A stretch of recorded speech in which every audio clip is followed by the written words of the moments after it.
Smokers are more likely than non-smokers to develop heart disease, stroke, and lung cancer.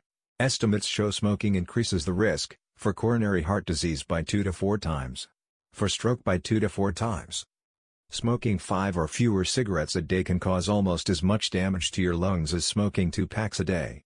That's according to a recent study from Columbia University that examined the lung function of 25,000 people, including smokers, ex-smokers, and those who have never smoked. If you have been smoking for decades, it will take your lungs decades to repair themselves, and they will likely never return to normal.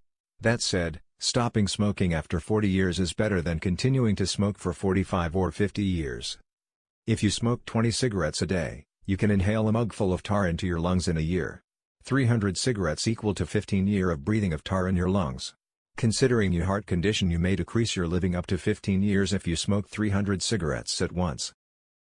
Click a like and subscribe my channel. More interesting videos ahead.